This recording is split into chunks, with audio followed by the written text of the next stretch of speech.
آج کی کہانی رف رف کی زبانی. ہماری آج کی کہانی ہے حساب آخرت. ایک دفعہ بچوں نے اس پہ کلاس میں پروفیسر صاحب سے سوال کیا تو انہوں نے، چونکہ بہت ہی اہم سوال تھا اور بچوں کا لیول جو تھا وہ کچھ اس طرح کا تھا کہ ان کو بہت ہائی فائی قسم کی چیزیں نہیں بتائی جا سکتی، تو استاد صاحب نے بالکل ایک نئی ٹیکنیک استعمال کی. اس نے کلاس میں سے 5-10 بچوں کا انتخاب کیا. ایک بچے کو 500 روپیہ دیا، ایک بچے کو 100 روپیہ دیا اور ایک کو 10 روپے دیے.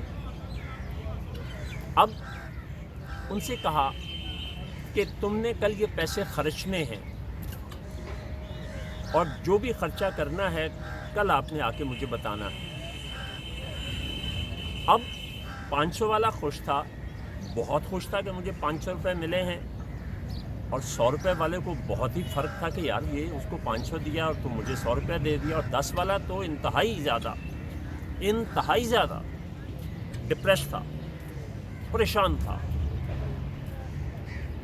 اب اگلے دن جب وہ بچے آتے ہیں تو استاد کیا کرتے ہیں کہ انہیں ایک تنور پر لے جاتے ہیں جو اسکول میں کلاس کے قریب ہی تھا.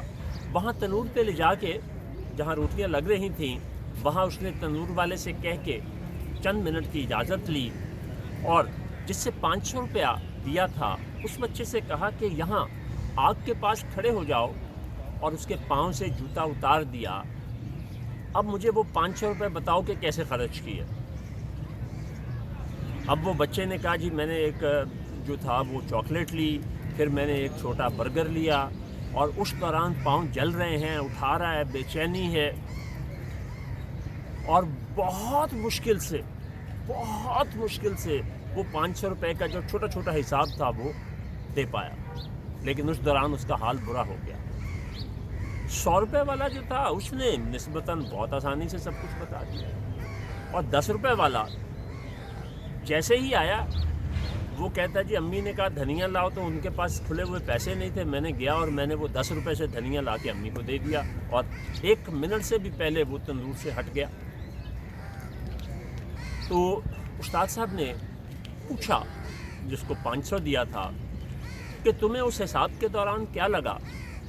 کیا اس وقت تمہیں میں نے جو 500 دیا تھا اس وقت جو اس کی خوشی محسوس ہوئی تھی حساب دیتے ہوئے کیسے لگا؟ اور 10 والے سے پوچھا، وہ کہنے لگا جی کہ اس وقت تو بہت ہی زیادہ افسوس ہوا تھا، برا بھی لگا تھا، لیکن آپ استاد ہیں میں کچھ کہہ نہیں سکا، اور پھر میرے تو تھے نہیں، آپ نے اپنے پاس سے دیے تھے. لیکن حساب دیتے ہوئے تو جسٹ لائک دس ایسے بات شروع ہو کے ختم ہو گئی. استاد صاحب نے کہا حساب آخرت بھی ایسے ہی ہے، کیونکہ جو کچھ بھی ہمارے پاس ہے وہ اللہ کا ہے، ہمارا نہیں ہے. تو اللہ نے دے تو دیا، لیکن جب وہ اس کا حساب لے گا روز حشر میں جو ماحول اور حالات ہوں گے وہ اس سے کہیں زیادہ تکلیف دہ اور پریشان کن ہوں گے. یہ تو نمونہ بھی نہیں ہے، یہ تو جسٹ تمہیں بات سمجھانے کے لیے ایک آئیڈیا تھا. تو اس لیے اس میں جو بات سمجھ آتی ہے سب سے پہلے تو یہ کہ ہمیں اللہ نے جو دیا ہے اس پر صابر و شاکر رہنا چاہیے، نمبر 1. دوسرا یہ کہ جو کچھ اللہ نے ہمیں دیا ہے اس کو بہت احتیاط سے خرچ کرنا چاہیے. وہ روپیہ پیسہ ہے، وہ عقل اور فکر ہے، وہ آپ کے پاس کوئی اختیار ہے یا جسمانی طاقت ہے. چونکہ آپ نے ہر چیز کا حساب دینا ہے تو اس کے اخراجات کے معاملے میں بہت زیادہ احتیاط کیجیے، ورنہ اگر چند لمحے یہاں تنور کے پاس باہر کھڑے نہیں ہو سکے تو اندر کیسے جائیں. بہت شکریہ.